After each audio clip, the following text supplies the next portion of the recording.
Bismillahirrahmanirrahim. Assalamualaikum warahmatullahi wabarakatuh. Alhamdulillah, puji syukur kepada Allah, salam kepada Nabi, salam serta selawat kepada Nabi Muhammad SAW.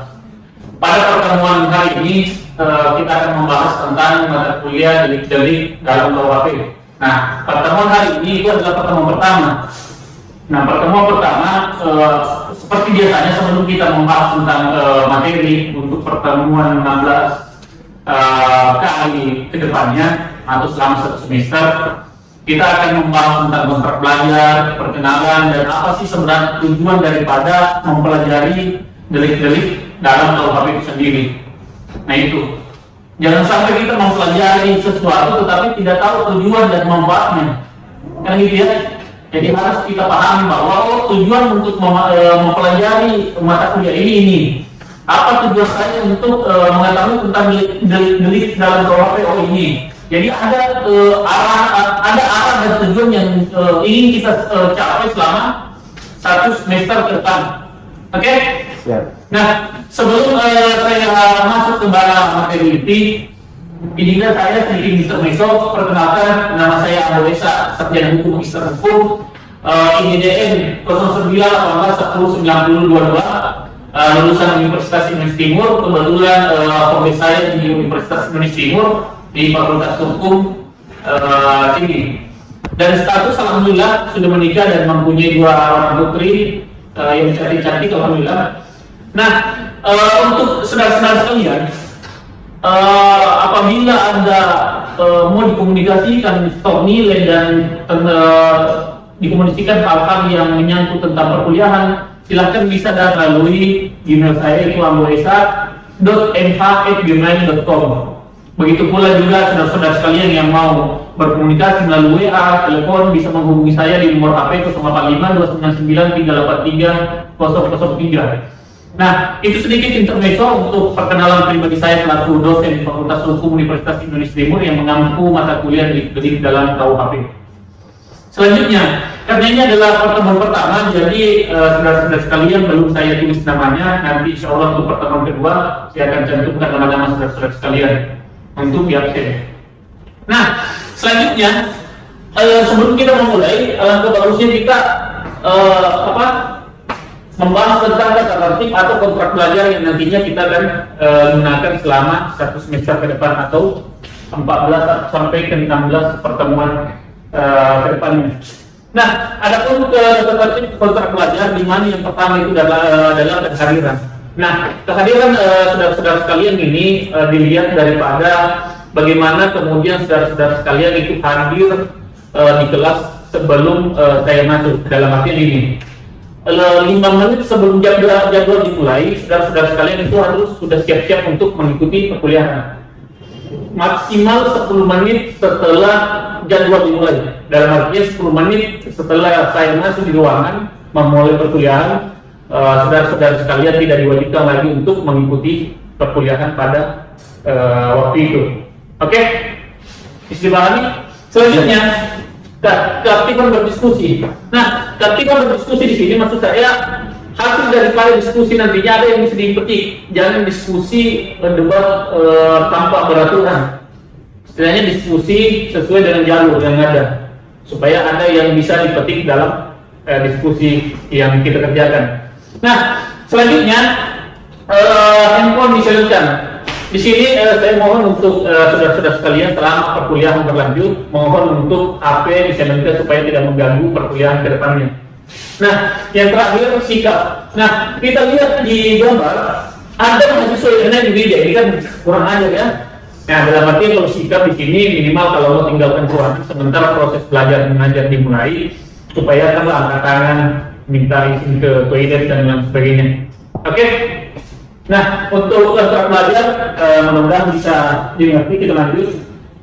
Nah, sebelum kita memulai materi, yang pertama kita lihat dari apa sih capaian pembelajaran yang diinginkan prodi. Jadi ada capaian pembelajaran yang diinginkan prodi. Nah, itu CPL, capaian pembelajaran lulusan prodi.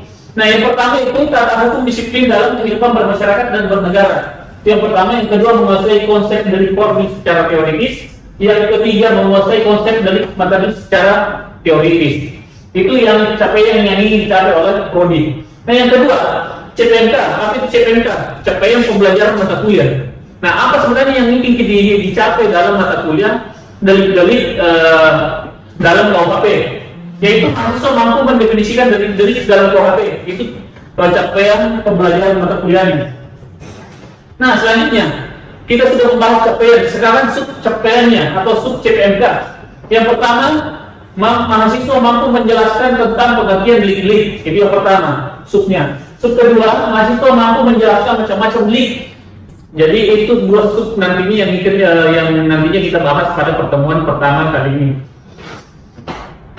Selanjutnya referensi. Nah, untuk referensi perbuatan atau tindak pidana yang diatur dalam KUHP, buku kedua terdapat atau terdiri dari 32 bab dan buku ketiga terbagi menjadi 9 bab. Itu referensi yang nantinya kita akan pakai ke depannya. Nah, sub ketiga ini sistem penilaian.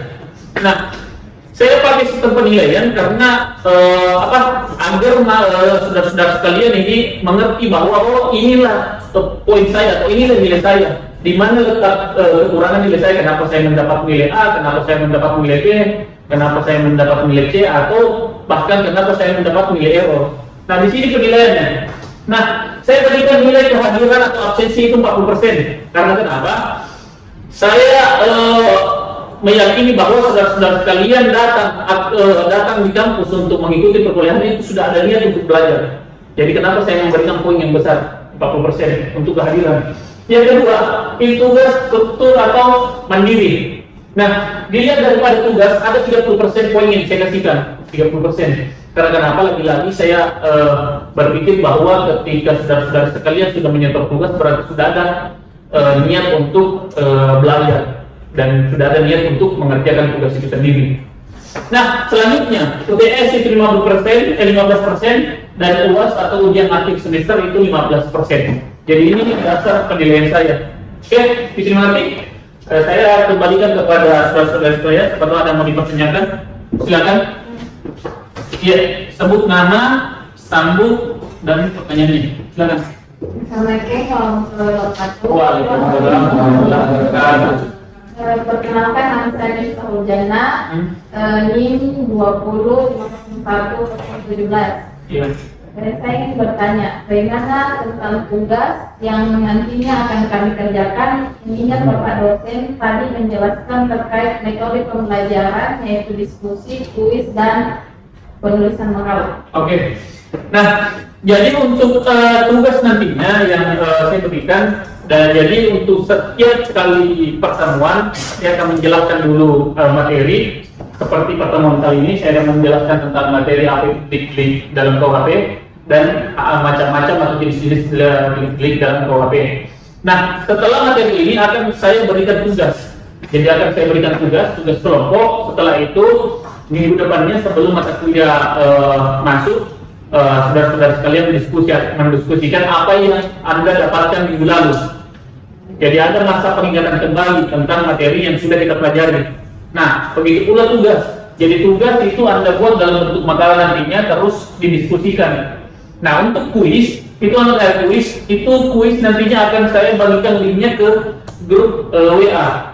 Jadi nanti saudara-saudara sekalian bisa membuka linknya di grup WA dan terus mengerjakan kuis yang telah saya siapkan. Oke, ngerti? Oke. Nah, sekarang kita masuk kepada materi. Nah, apa sebenarnya itu delik? Nah, itu yang pertama, apa itu delik? Nah, kita masuk. Nah, delik itu sama dengan tindak pidana. Jadi delik itu sama dengan tindak pidana. Nah, pengertian delik menurut Kamus Besar Bahasa Indonesia adalah perbuatan yang dapat dikenakan hukuman karena merupakan pelanggaran terhadap undang-undang tindak pidana itu. Jadi perbuatan yang dapat dikenakan hukuman karena merupakan pelanggaran terhadap undang-undang tindak pidana. Itu kalau menurut KBBI. Nah, menurut istilah kita lihat menurut istilah juga disebut dengan perbuatan pidana, peristiwa pidana atau tindak pidana tambah. Baik, merupakan bahasa dari Belanda, yaitu delik. Itu kalau menurut bahasa. Nah, sekarang menurut ahli. Nah, ada beberapa menurut ahli, tapi saya coba menjelaskan tentang menurut Prof. Simon. Mengartikan delik sebagai suatu tindakan melanggar hukum yang telah dilakukan dengan sengaja ataupun tidak sengaja oleh seorang yang tindakannya tersebut dapat dipertanggungjawabkan dan oleh undang-undang telah dinyatakan sebagai suatu tindakan yang dapat dihukum. Nah, itu kalau menurut Simon. Nah, kita lihat dari beberapa pengertian delik, saya coba menyimpulkan tentang apa sebenarnya itu delik. Nah, saya coba menyimpulkan apa sebenarnya itu delik. Suatu perbuatan akan menjadi tindak pidana apabila perbuatan itu yang pertama melawan hukum, yang kedua merugikan masyarakat, yang ketiga dilarang oleh aturan pidana, yang keempat pelakunya dapat diancam pidana. Nah, ini saya coba menyimpulkan tentang pengertian delik. Oke, sampai di sini bisa dipahami ya, saudara-saudara sekalian. Nah, selanjutnya kita masuk kepada jenis-jenis delik atau macam-macam delik. Nah, tadi kita sudah membahas tentang pengertian delik, sekarang kita masuk di jenis-jenis delik. Nah, yang pertama kita akan membahas tentang materi delik, materi dan delik formil. Nah, saudara-saudara sekalian mungkin sudah tidak asing lagi mendengar kata delik formil dan delik material. Yang mana itu delik formil dan yang mana dibilang delik material. Nah, kita lihat delik material. Delik material adalah tindak pidana yang baru dianggap telah terjadi atau dianggap telah selesai apabila akibat yang dilarang itu telah terjadi. Contohnya, tindak pidana pembunuhan pasal 338 KUHP dan tindak pidana penipuan pasal 378 KUHP dan sebagainya. Jadi kalau delik material, akibat yang telah timbul baru dikatakan terjadi apabila sudah ada akibatnya. Oke, dilihat daripada contohnya itu pasal pembunuhan pasal 338. Nah, sekarang ada yang bisa membantu saya menyebutkan bunyi pasal 338. Ya, silakan.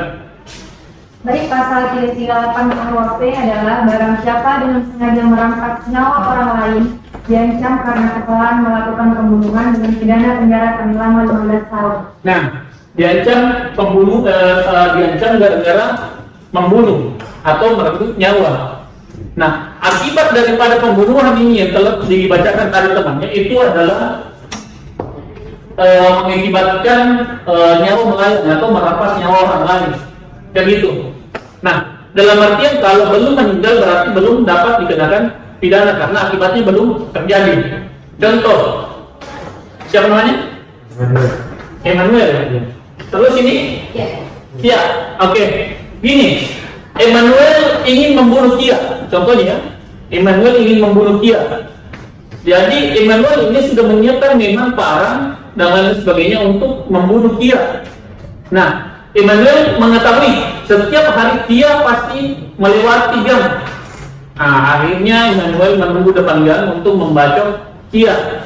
Nah, pada saat Emmanuel mau membacok dia, ternyata Kia mengelak atau menghindar. Akhirnya cuma melukai lengannya, mengakibatkan Kia lecet atau cuma cedera biasa.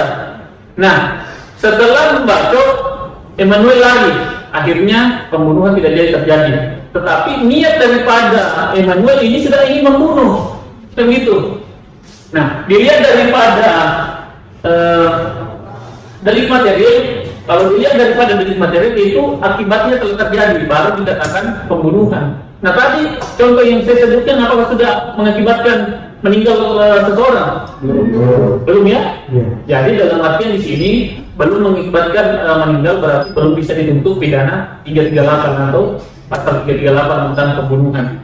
Karena itu tadi delik material dilihat daripada akibatnya. Kalau akibatnya sudah terjadi berarti ya sudah dipakai, sudah bisa dipakai tentang pasal pembunuhan 338. Tetapi kalau akibatnya belum, berarti tidak bisa diancam dengan hukuman pasal 338 pembunuhan. Oke, bisa paham? Bisa. Ya? Nah, selanjutnya delik formil. Nah, apa perbedaan delik materi dan delik formil? Nah, kita lihat delik formil. Delik formil adalah tindak pidana yang telah dianggap terjadi selesai dengan telah dilakukannya perbuatan yang dilarang dalam undang-undang tanpa mempersoalkan akibatnya. Nah, ini bedanya. Kalau delik materi tadi dia mempersoalkan akibatnya, tetapi kalau delik formil dia tidak mempersoalkan akibatnya. Contohnya bagaimana? pencurian diatur dalam pasal 362 KUHP penghasutan sebagaimana diatur dalam pasal 160 KUHP dan sebagainya. Nah, kita lihat di pasal pencurian yaitu pasal 362. Ada yang bisa membantu saya menyebutkan pasal 362? Ya, silakan. Atas nama siapa? Baik, terima kasih atas perkenalkan. Nama saya Fikri Adi Yunas dengan nomor NIM 20501060. Oke. Saya akan menjelaskan tentang pasal 362 KUHP. Barang siapa yang mengambil sesuatu barang yang sama sekali atau bukan kepemilikannya seutuhnya atau sebagiannya yang melawan hak atau dihukum karena pencurian dengan hukum penjara selama-lamanya 5 tahun dan denda senilai Rp60.000. Oke. Jadi dilihat daripada pasal 362 itu barang siapa yang mengambil barang seseorang sebagian atau keseluruhan. Nah, contoh begini, apa perbedaan antara delik formil dan delik material? Tadi kan kalau delik material itu dia berbicara tentang akibat. Sekarang delik formil kita kasih contoh. Siapa lagi namanya? Mirdas dengan Miftah. Oke, Mirdas dengan Miftah sama-sama ya, namanya bersama. Ya, Mirdas mengambil HP Miftah, ya. Nah, pada saat dia mengambil HP kabur, ternyata ada temannya Miftah langsung menghadang di pintu. Akhirnya mengambil kembali HP yang diambil tadi Mirdas. Mirdas ya? Oke. Mirdas. Kurang S ya, Mirdas dengan Mirdas. Beda tipis lah. Oke. Jadi temannya siapa namanya? Miftah mengambil kembali HP-nya. Akhirnya temannya mengembalikan kepada Miftah HP tersebut. Nah, dilihat dari akibatnya, apakah Miftah ini rugi atau tidak?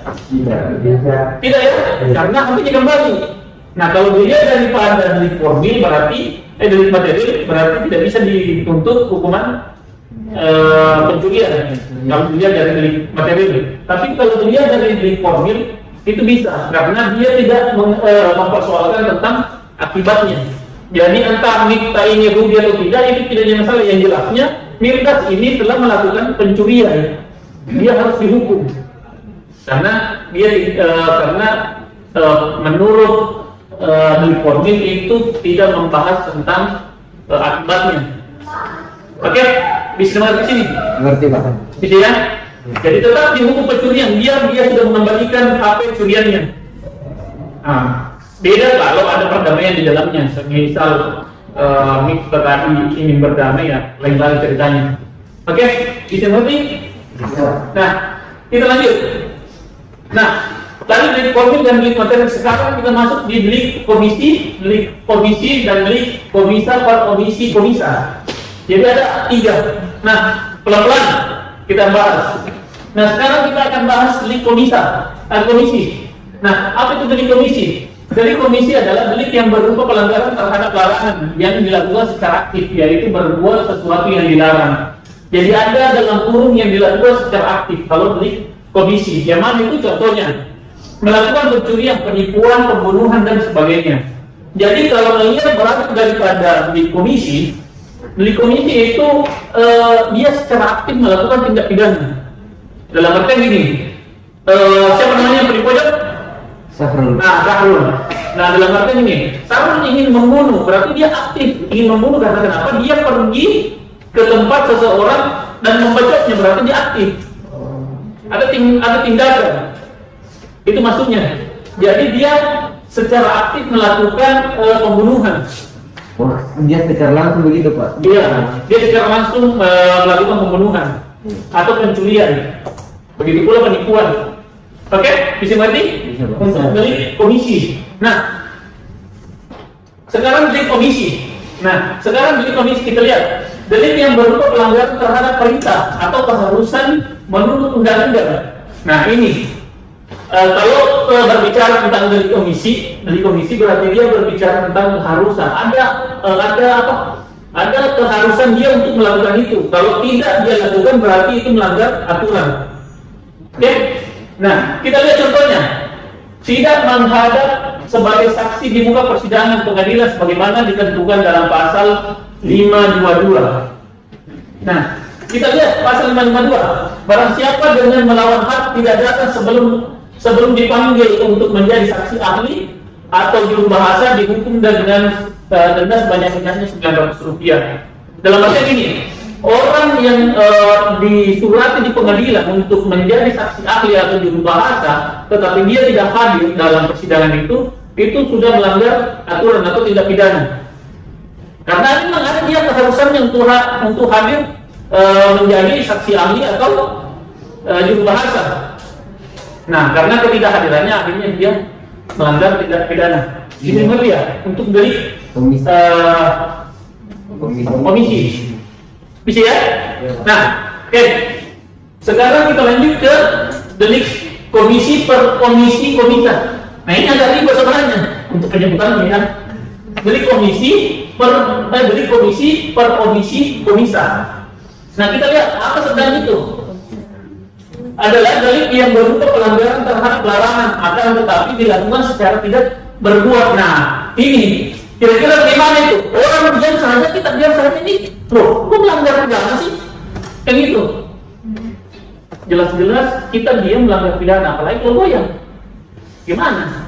Kan gitu. Nah, ini yang mengatur dia, ini komisi per komisa. Jadi, karena dia tidak bergerak, akhirnya dia dipidana.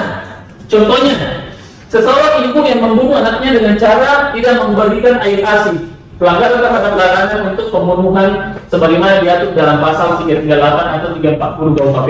Jadi 338 itu membahas tentang pasal pembunuhan. Nah, kenapa dia tidak dihukum? Karena dia diam saja, tidak memberikan air ASI kepada anaknya. Akhirnya gara-gara diamnya itu tidak boleh memberikan air ASI kepada anaknya, maka anaknya meninggal. Akhirnya dia dituntut dengan pasal 338 pembunuhan. Bisa lagi ya? Bisa. Dari komisa per komisa. Jadi bahasanya agak ribet-ribet ya, tapi untuk pengertiannya yang mudah saja. Oke? Nah, selanjutnya poin ketiga yaitu tindak pidana kesengajaan dan tindak pidana kealpaan atau biasa dikenal dengan delik dolus dan delik culpa. Nah, sekarang delik dolus dan delik culpa. Nah, yang pertama, delik dolus, tindak pidana kesengajaan atau delik dolus adalah delik yang memuat unsur kesengajaan. Jadi memang ada unsur kesengajaannya sehingga dia melakukan tindak pidana. Nah, contohnya tindak pidana pembunuhan dalam pasal 338 KUHP, tindak pidana pemalsuan mata uang sebagaimana diatur dalam pasal 245 KUHP dan sebagainya. Jadi dilihat daripada delik dolus ini adalah memang kesengajaannya, dia memang sengaja untuk membunuh. Nah, sama tadi yang saya contohkan. Sarul memang sengaja untuk membunuh karena memang sudah persiapkan memang parang dari rumah. Seperti tadi yang ini saya berikan contoh. Nama siapa tadi? Emmanuel memang sengaja dia siapkan parang untuk membunuh ini. Ya entahlah kasusnya kenapa dia ingin membunuh, entah di luar atau bagaimana. Tergantung dari hatinya dia berdua, kan gitu. Nah, sudah bisa dimengerti ini delik terus? Mengerti, Pak. Ya. Nah, sekarang delik culpa. Delik culpa itu delik-delik yang memuat unsur kealpaan. Maksudnya itu kealpaan apa itu? Tidak sengaja, tidak hati-hatian atau tidak kesengajaan. Delik culpa atau kealpaan. Nah, contohnya delik yang diatur dalam pasal 359 KUHP, yaitu karena kealpaannya mengakibatkan matinya orang. Delik yang diatur dalam pasal 360, yaitu kurang karena kealpaannya mengakibatkan orang luka dan sebagainya. Jadi karena kelalaiannya dia akhirnya orang meninggal dunia dan orang mengalami luka-luka. Nah, dilihat dari sini contoh seorang sopir yang mengemudikan mobil sehingga mengalami kecelakaan. Kayak gitu. Jadi kan ada sopir itu yang mengemudi mengalami kecelakaan karena kurang kehati-hatian. Bukan faktor kesengajaan. Kayak gitu. Beda mungkin kalau memang mau sengaja dia membunuh majikannya, entah majikannya diceraikan atau bagaimana ya. Sengaja. Itu beda. Tapi kalau yang sopir memang yang tidak sengaja sehingga mengalami kecelakaan itu faktor ketidaksengajaan. Itu contoh pertama. Nah, adapun contoh kedua, kita lihat daripada di rumah sakit, ya. Di rumah sakit biasa kan ada yang namanya malpraktek. Itu kan faktor ketidaksengajaan. dokter seumpama meninggalkan apa lagi lupa mengambil pada saat operasi, lupa mengambil apa namanya peralatannya di dalam perutnya seseorang kepala ya, itu karena faktor ketidakhati-hatian, oke, atau faktor ketidaksengajaan sehingga mengakibatkan orang meninggal dunia atau luka-luka. Bisa mengerti ya tentang dari tumpah atau kealpaan, bisa ya? Bisa. Nah selanjutnya delik tunggal dan delik ganda. Nah, kita masuk di delik tunggal dan delik ganda. Yang pertama, delik tunggal. Delik tunggal adalah delik yang cukup dilakukan dengan satu kali perbuatan. Artinya delik ini dianggap kalau terjadi dengan hanya dilakukan satu kali perbuatan. Nah, kalau delik tunggal ini berarti satu kali perbuatan saja, itu sudah masuk delik tunggal. Yang mana contohnya? Pencurian, penipuan, pembunuhan, dan lain sebagainya.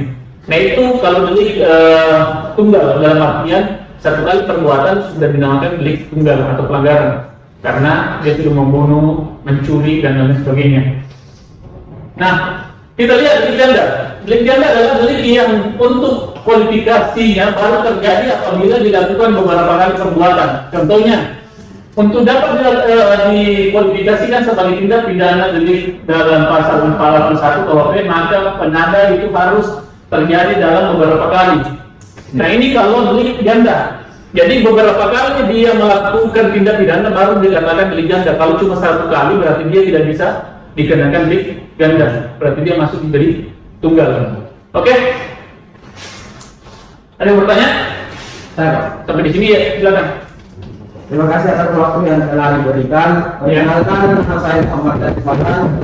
Sanggup 25/1/30. Ya, silakan. Dan saya ingin tanyakan, apa perbedaan delik tunggal dan delik ganda, serta apa perbedaan yang mendasar pasal 481 dan 480 KUHP? Oh iya, oke. Nah, apa perbedaan antara delik tunggal dan delik ganda? Nah, di sini kita lihat bahwa kalau delik ganda itu tadi yang saya jelaskan, dia harus beberapa kali mengulangi kejahatan, itu baru delik ganda. Nah kalau delik tunggal itu contoh kasusnya pembunuhan, pencurian, berarti dia kalau sudah membunuh dia satu kali dia membunuh sudah bisa dikatakan delik pembunuh tindak pidana pembunuhan atau 338. Oke, beda kalau delik ganda. Kalau delik ganda dia harus beberapa kali melakukan. Nah, perbedaan mendasar ada yang bisa membantu saya untuk membacakan pasal 481 dan 480. Di situ bisa kita lihat perbedaan mendasarnya. Silakan. Sebut nama dan sebut misalkan gitu ya. Saudara-saudara sekalian kalau mau bertanya atau menjawab, upayakan dulu supaya kita saling mengenal. Oke, silakan. Baik, perkenalkan nama saya Nisa, Sanggup 20.501/012. Iya. Pasal 481 KUHP.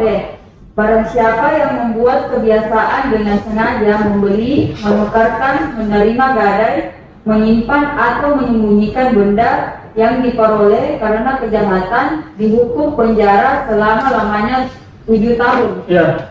Pasal 480 KUHP menyatakan bahwa melakukan perbuatan-perbuatan tertentu yang diantaranya adalah menjual dan membeli terhadap barang yang diketahui atau patut diduga berasal dari tindak pidana dikategorikan sebagai kejahatan penadahan. Ya, oke.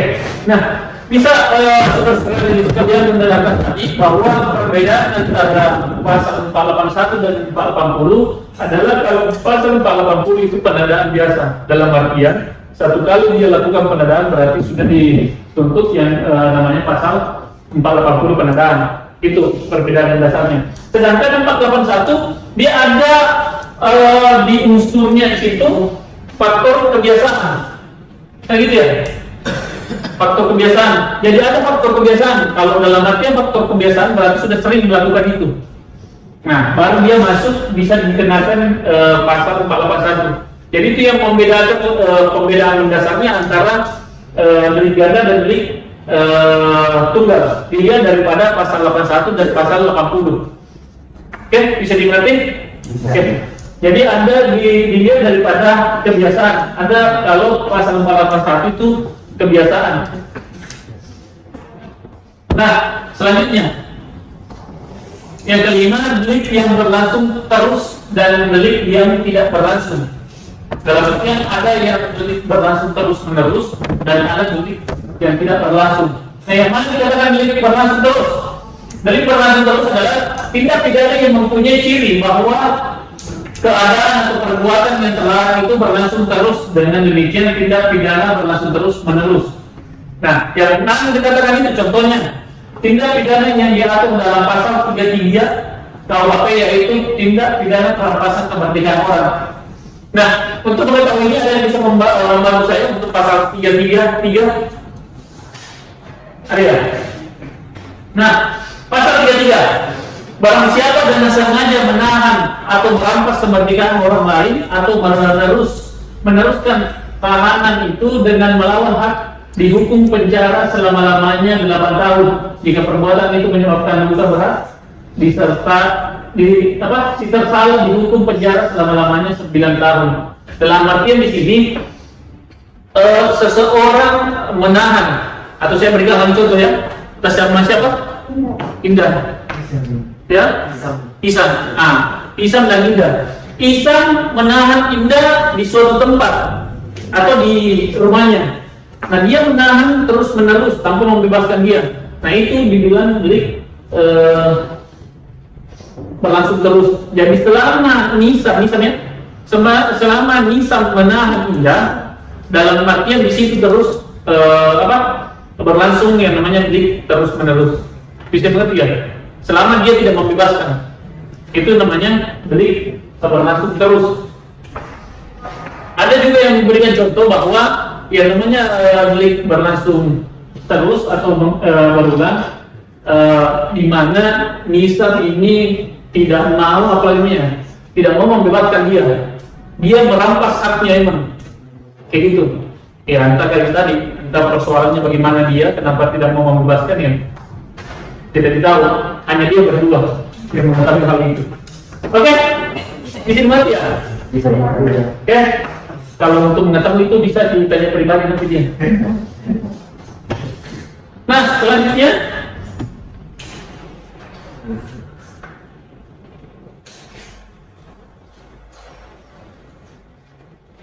selanjutnya delik yang tidak berlangsung terus. Yang mana dikatakan delik yang tidak berlangsung terus? Delik yang tidak berlangsung terus adalah yang mempunyai ciri bahwa keadaan atau perbuatan yang terlarang itu tidak berlangsung terus. Jadi tindakan pidana ini akan selesai setelah dilakukannya perbuatan yang dilarang atau telah timbulnya akibat. Nah, contohnya tindak pidana pencurian, pembunuhan, penganiayaan dan sebagainya. Jadi untuk tindak pidana tidak berlangsung terus itu ketika sudah selesai perbuatan atau tindakan itu sudah selesai juga. Dalam artian tindakan pembunuhan, kalau sudah selesai membunuh sudah selesai dan tidak ada berlangsungnya. Oke, bisa mengerti ya perbedaannya. Nah, kita lanjut.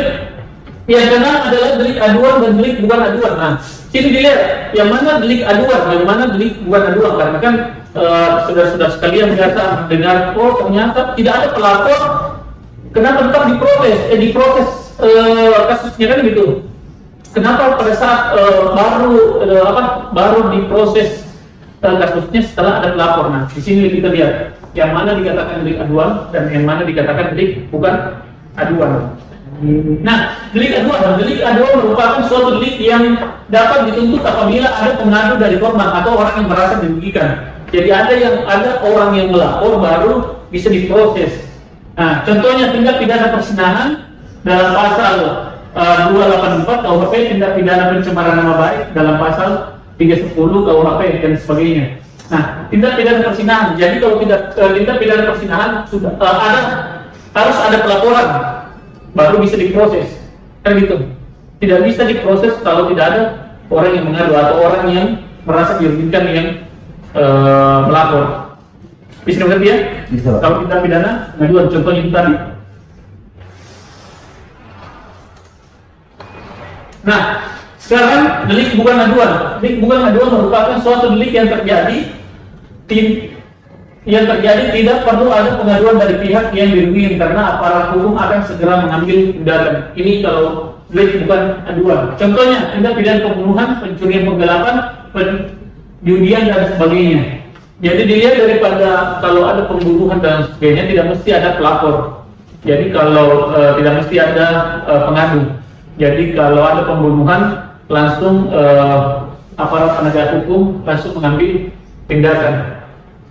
Bisa ya dibedakan antara yang mana dikatakan delik aduan, yang mana dikatakan delik bukan aduan. Jadi semisal kalau saya membunuh ini si A, ya biar si A tidak datang melapor karena ini cara yang melapor mati. Begitu. Beda halnya kalau persinahan. Kalau persinahan, kalau ini dan ini bersinah berarti ya harus ada yang keberatan, entah yang laki-lakinya keberatan atau yang laki-lakinya.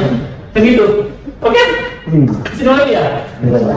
Nah, selanjutnya yang ketujuh, delik berkualifikasi. Nah, apa itu delik berkualifikasi? Nah, delik berkualifikasi tindak pidana berkualifikasi yaitu tindak pidana dalam bentuk pokok yang ditambah dengan adanya unsur pemberatan sehingga ancaman pidananya menjadi lebih berat. Nah, kalau delik berkualifikasi dilihat daripada ancaman pokoknya, tetapi ada juga tambahan, dalam artian tambahan hukumannya gara-gara pemberatan. Ada pemberatan yang di situ. Nah, contohnya apa? Contohnya pasal 365 KUHP tindak pidana pencurian yang dilakukan seorang atau segerombolan pada waktu malam hari. Nah, dia melakukan pencurian pada waktu malam hari atau segerombolan orang. Nah, yang mana dikatakan pasal 365 ayat 1 dengan hukuman penjara selama-lamanya 9 tahun dihukum pencurian yang didahului disertai atau diikuti dengan kekerasan atau ancaman kekerasan terhadap orang. Nah, dilihat dari ayat 2 ya. Dilihat dari ayat 2 hukuman penjara selama-lamanya 12 tahun. Nah, di sini ada perbedaan waktu kurungan, yaitu dilihat daripada ayat 1 itu penjara selama-lamanya 9 tahun. Nah, kalau ayat 2 itu 12 tahun. Jadi ada perbedaan, satu 9 tahun, satu 12 tahun. Ada pemberatan. Kenapa ada pemberatan? Dilihat daripada poinnya. Satu, jika perbuatan itu dilakukan pada waktu malam di dalam sebuah rumah atau pekarangan yang tertutup, yang ada di rumahnya atau di jalan umum atau di dalam kereta api atau tren yang sedang berjalan. Nah, di sini kita lihat ada pemberatan karena dia melakukan pencurian pada waktu malam hari. Itu pemberatan. Ya, ada tambahan hukuman, ada pemberatan. Bisa mengerti ya? Karena dia melakukan pencurian pada malam hari. Oke? Beda lagi juga contoh. Dia melakukan pencurian pada saat kebakaran. Itu lebih berat lagi. Sudah kebakaran, orang kok pergi lagi mencuri. Kan gitu. Nah, beda halnya kalau pencurian biasa. Kalau pencurian biasa berarti tidak ada pemberatan. Bisa mengerti ya? Bisa gitu, Pak. Nah, selanjutnya delik trivial merupakan delik dengan peringanan. Jadi ada delik pemberatan, ada juga yang namanya delik peringanan. Ada yang diberatkan dan ada yang diringankan. Nah, yang mana dibilang delik yang diringankan? Contoh, tindak pidana pembunuhan bayi yang dilakukan karena takut diketahui oleh orang lain, pasal 341 KUHP, yang mana ancaman pidana perbuatan tersebut lebih ringan daripada ancaman tindak pidana pembunuhan biasa. Nah, jadi dia ini membunuh bayinya karena bayi selalu menangis. Pada saat dia melahirkan, bayi selalu menangis karena dia bersembunyi untuk melahirkan. Karena kapan dia diketahui melahirkan akan dibunuh dua-duanya. Begitu. Akhirnya dia membunuh bayinya. Nah, ini masuk dalam artian peringanan karena dia terdesak sehingga dia membunuh. Karena memang ketika dia diketahui untuk melahirkan, dia akan dibunuh dua-duanya. Akhirnya dibunuhlah bayinya. Nah, kita lihat di pasal 341. Nah, pasal 341 KUHP, seorang ibu yang karena takut akan ketahuan melahirkan anak pada saat anak dilahirkan atau tidak lama kemudian dengan sengaja merampas nyawa anaknya diancam karena pembunuhan anak sendiri dengan pidana penjara paling lama 7 tahun. Siapa tadi yang menyebutkan pasal 338? Coba, berapa hukuman pasal 338 pembunuhan? 15 tahun. 15 tahun. Nah, di sini dilihat berapa hukumannya? Beda ya. Jadi ada keringanan. Memang dia sama-sama membunuh, tapi ada yang memberatkan, ada yang meringankan. Bisa nggak dia? Bisa. Bagaimana Pak kalau pembunuhan yang tidak disengaja? Kenapa? Pembunuhan yang tidak disengaja. Nah, apa tadi yang deliknya itu? Pembunuhan yang tidak disengaja. Hah? Nah, itu tadi. Dia masuk di delik kealpaan. Tapi diberi keringanan juga Pak. Kenapa? Diberi keringanan. Nah, lain lagi juga namanya dia. Lain lagi juga aturannya. Beda aturannya. Oke? Jadi beda kalau delik kealpaan karena dia faktor ketidaksengajaan, beda juga di sini. Oke? Bisa ngerti ya? Nah, kalau ini dia pasal tersendiri, pasal dengan pasal KUHP. Nah, beda halnya yang tadi kita sebutkan, itu tetap masuk di pasal 338. Cuma dilihat daripada kasus pembunuhannya. Oke? Bisa mengerti ya? Oke? Kita lanjut. Nah, sudah selesai. Jadi mudah-mudahan apa yang saya sampaikan pada hari ini dapat bermanfaat. Mudah-mudahan untuk minggu depan kita bisa melanjutkan materi. Terus sebelum saya menutup perkuliahan ini, seperti biasa ada tugas yang saudara-saudara sekalian ingin harus dikerjakan, yaitu untuk kelompok 1. Jadi nanti saya akan membuat beberapa kelompok yang akan tampil minggu depan itu kelompok 1, membahas tentang pengertian dan macam-macam delik dalam KUHP. Nah, poin pertama itu untuk saudara-saudara sekalian, poin pertama itu jawab kuis yang telah dibagikan linknya sebelum materi selanjutnya dimulai. Dalam artian di grup WA yang saya sudah buat, sudah ada link saya berikan di situ. Silakan klik linknya terus jawab kuis yang saya buat di situ. Nah, adapun nanti batas waktu untuk pengisian atau pekerjaan kuis itu sebelum masuk minggu depan. Jadi sebelum saya masuk di minggu depan, saudara-saudara sekalian sudah menjawab atau sudah menjawab kuis yang telah saya berikan. Bisa ngerti ya? Bisa. Nah, selanjutnya buat makalah. Nah, untuk kelompok 1 silakan buat makalah tentang pengertian dan macam-macam delik dalam KUHP yang selanjutnya itu didiskusikan minggu depan sebelum pembahasan materi selanjutnya. Sebagaimana pembukaan tadi pada saat pembukaan, bahwa sebelum saya masuk kepada materi inti, kita akan membahas apa yang telah kita bahas sebelumnya. Jadi apa yang kita bahas ini hari itu akan kita bahas diskusikan minggu depan sebelum masuk kepada materi selanjutnya. Bisa mengerti ya? Bisa. Nah, jadi ada tanya jawab di situ. Nah, oke. Sampai di sini ada yang mau dipertanyakan? Ya, silakan. Dan nama? Perkenalkan, nama saya Indah Nurita dengan NIM 20501-075. Ya. Saya ingin bertanya Pak, untuk tugas makalahnya Pak minimal berapa lembar dan terdiri dari berapa bab? Ya, oke. Nah, untuk tugas makalahnya silakan buat makalah minimal 10 lembar. Ya, jadi minimal 10 lembar. Jadi babnya itu dimulai dari sampul. Setelah sampul kata pengantar, setelah kata pengantar masuk daftar isi, setelah daftar isi masuk bab 1. Nah, di bab 1 itu ada 2. Poin A-nya itu latar belakang, yang poin B-nya itu rumusan masalah. Itu bab 1. Nah, selanjutnya masuk di bab 2.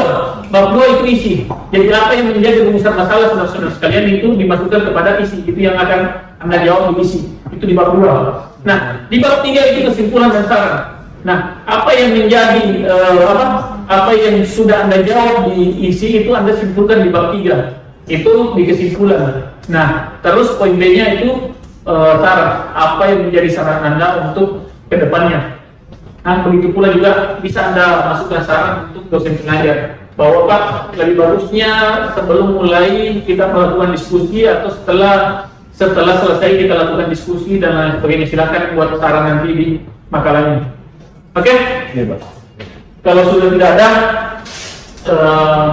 terima kasih atas waktunya. Lebih dan kurangnya mohon dimaafkan. Assalamualaikum warahmatullahi wabarakatuh dan sampai ketemu minggu depan.